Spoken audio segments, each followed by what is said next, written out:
Dengarkan apa yang dikatakan, tampaknya jika Anda terlalu lemah, Anda akan menang. Sensi dulunya tidak takut pada Taiksu, tidak takut sekarang bertarunglah jika kamu mau. Mengapa saya, pejuang sensi, pernah merasa takut? Tidak masalah siapa Raja Taiksumu.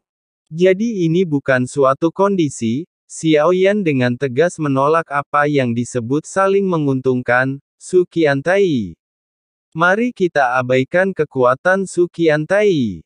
Sekarang Taiksu tidak ada hubungannya dengan apa yang dia katakan. Sekarang saya ingin menggunakan kekuatan sensi, biarkan dia mengambil kembali tahta. Hal yang bagus. Mimpi bodoh, apakah Anda peduli dengan semua makhluk hidup atau tidak? Anda seharusnya melihatnya juga. Invasi ini tidak sesederhana itu. Jika itu hanya kekuatan Taiksu, beraninya kamu menyerang sensi. Pernahkah kamu memikirkannya? Taiksu menyerang sensi, sekali gagal Taiksu juga akan berada dalam bahaya kehancuran. Tidak ada sumber kekuatan yang kuat sebagai pendukung perseteruan, yang dilakukan oleh Taiksu, akan hilang mulai sekarang. Taiksu masih bisa berdiri sampai sekarang. Ini bukan hanya keberuntungan. Mungkinkah Yang Mulia tidak memahami kebenaran ini? Orang tua seperti Su Qiantai, bagaimana ini bisa menjadi keberadaan yang umum? Dia berada di sungai waktu yang abadi. Saya melihat begitu banyak bunga bermekaran dan layu, entah itu reinkarnasi atau reinkarnasi, menjadi raja atau kehilangan bandit, melihat terlalu banyak, menghadapi Xiaoyan yang percaya diri, berkata dengan tenang dalam sekejap, keunggulan kembali ke pihaknya. Ini bahkan lebih mengancam bagi Xiaoyan. Ini memberitahu Xiaoyan Taiksu tidak bertarung sendirian, namun ada kekuatan lain yang terlibat. Anda harus melihat kehancuran besar-besaran dengan mata kepala Anda sendiri. Jika Anda tidak ingin sensi menjadi cangmang berikutnya, saya harap Yang Mulia berpikir dua kali. Kata-kata Su Qiantai terdengar seperti guntur di telinga Xiaoyan. Bagaimana mungkin dia tidak memahami ancaman seperti itu? Namun, Xiaoyan tidak panik karena Xiaoyan tahu sensi tidak pernah takut pada Taiksu. Reinkarnasi Yang Mulia dan Dewa Jahat bukanlah untuk melawan Taiksu. Itu terlalu kosong. Bagaimana mungkin pembangkit tenaga listrik top seperti itu diizinkan memasuki permainan dengan tubuhnya sendiri? Su Qiantai memiliki semangat yang besar, karena kamu sangat percaya diri. Kalau begitu mari kita temui bab sebenarnya di medan perang.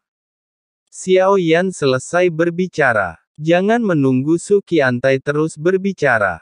Sosok birunya menghilang langsung di platform batu, hanya Su Qiantai yang tersisa sendirian di alam dewa kekacauan. Keberangkatan mendadak ini tentu saja, itu juga merupakan rencana Xiaoyan. Bicaralah dengan monster tua seperti Su Qiantai. Jangan terlalu banyak berbicara lagi pula, kekuatanku saat ini terlalu mudah terekspos. Respons yang singkat dan mendominasi dan keberangkatan yang menentukan, ini akan membuat Su Qiantai banyak memikirkannya. Yang diinginkan Xiaoyan adalah membuat Su Qiantai tidak bisa melihat ke dalam dirinya, tentu suatu hal yang menghalangi nafas. Hal ini lebih dibutuhkan saat ini.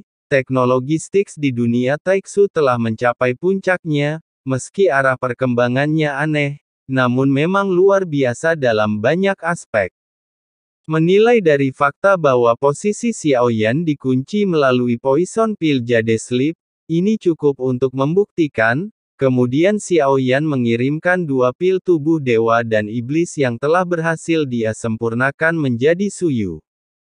Lalu saya bertanya satu lagi dan menyerahkannya kepada Qi. Tidak lama kemudian di antara batu giok, Kazuya juga mengirimkan barang-barang Qi. Pikiran Xiaoyan tergerak. Keluarkan saja, ini adalah kotak yang sangat indah. Buka kotak itu. Sebenarnya ada dua hal di dalamnya, sebuah liontin batu giok, sebuah jimat. Liontin giok ini disebut Yinyu, perlu dirangsang oleh sumber energi dapat menyembunyikan nafas. jimat itu adalah lubang virtual. Bakar jimat itu dengan darahmu. Anda bisa mendapatkan ruang kosong, dapat digunakan sebagai tempat penyimpanan pengganti cincin, lebih nyaman untuk dibawa dan lebih banyak ruang. Hal yang paling penting adalah ruang ini mengikuti jiwa, bukan tubuh. Sekalipun tubuhnya hancur, ruang akan tetap ada bersama jiwa. Xiaoyan mengangkat tangannya dan melihat beberapa cincin di tangannya. Jika Anda bisa langsung berkomunikasi dengan ketiadaan, tentu saja jauh lebih sederhana. 7 agak menarik. Meskipun saya telah menyempurnakan ramuan tubuh para dewa dan iblis, tapi pertukaran sebelumnya dengan pil dan resep detoksifikasi, sekarang selain menyembunyikan nafas, beri aku jimat gua void tambahan ini memaksa saya untuk berhutang budi. Tidak ada makanan di dunia ini yang gratis. 7 melakukan ini mungkin ada tujuannya juga. Xiaoyan berpikir sejenak lalu tersenyum pahit. Dengan kekuatanku saat ini, tidak peduli apa tujuan pihak lain, ia juga perlu memiliki kekuatan untuk menyelesaikannya. Karena semuanya telah terkirim, dia tidak harus bersikap sopan. Setelah meneteskan darahnya sendiri ke jimat itu, jimat gua void mulai terbakar. Segera semuanya akan menjadi jelas. Xiaoyan merasa bahwa dia terhubung dengan suatu ruang. Saya melihat Xiaoyan mengangkat tangannya, retakan di kehampaan muncul, dan Xiaoyan bisa dengan jelas merasakan ruang di dalamnya. Xiaoyan masih menyelidikinya dengan cermat. Setelah memastikan keamanan, Xiaoyan memasukkan beberapa hal yang tidak penting ke dalam ruang hampa, tapi masih belum terlalu yakin. Tidak semua naji dilempar ke dalamnya. Hampir dapat dipastikan bahwa di alam kekacauan, hanya 8 orang ini, termasuk satu, tidak ada yang disebut teman di sini. Beberapa hanya kepentingan bersama. Jadi 7 dan 6 semuanya sama, dan Xiaoyan tidak dapat mempercayainya. Masih ada waktu, kemudian cobalah untuk menyempurnakan pil Canghai Ilahi. Menelan ramuan ini akan membuat Kaisar Abadi, memiliki kekuatan aturan yang hanya bisa dikendalikan oleh Dewa Abadi. Bahan obat terpenting yang dimurnikannya adalah sari darah Tuhan yang abadi. Sekarang tubuh telah mencapai keabadian Tuhan. Jika Anda mendapat bantuan ramuan ini, biarkan saya memiliki kekuatan abadi Tuhan untuk saat ini. Ini bisa menggandakan kekuatan tempurmu dalam waktu singkat. Bahan obat yang ditanam di Taman Lingpu sudah cukup. Hanya saja darah abadi dewa ini adalah hal yang merepotkan. Saya ingin tahu apakah sekte boneka dewa ini memiliki keabadian.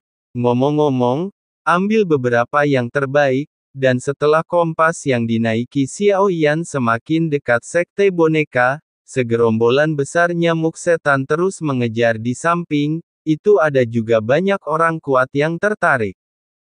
Saat kompas Xiaoyan melewati sebuah bintang, bahkan Xiaoyan tidak menyadarinya, salah satu nafas abadi keluar kemudian meledak dari bintang-bintang. Hal itu membuat bintang ini seakan bergetar. Ini rasa dewa asli. Suara rendah dan kuno keluar, bayangan hitam besar tubuh dengan sayap tiba-tiba gemetar, berubah menjadi pelangi dan mengejar kompas yang melarikan diri dengan kecepatan sangat tinggi. Xiaoyan, yang baru saja akan mulai memurnikan ramuan, mengerutkan kening.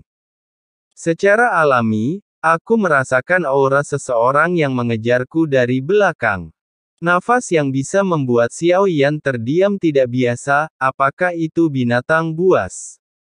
Nafas ini sangat kuat. Tidak hanya itu, kecepatannya juga sangat cepat. Dengan kecepatan ini, tidak butuh waktu lama untuk mengejar Xiaoyan. Tapi Xiaoyan sekarang menyembunyikan batu giok. Saatnya untuk mencobanya dan melihat cara kerjanya. Saat sumber energi Xiaoyan mengalir ke Yinyu, semua nafas hilang begitu saja. Hanya dan siang Xiaoyan yang tidak berhenti merilisnya bagaimanapun. Kelompok nyamuk iblis di belakangnya, adalah hadiah Xiaoyan untuk Sekte Boneka Dewa. Jika kita bisa memancing binatang buas yang mengejar kita ke Sekte Boneka Shen, secara alami lebih baik, terlalu cepat Xiaoyan, bisa mempercepat, tapi nyamuk setan mungkin mengikutimu untuk menghancurkan Sekte Boneka Dewa, tentu saja, ada lebih banyak tangan dan lebih banyak usaha.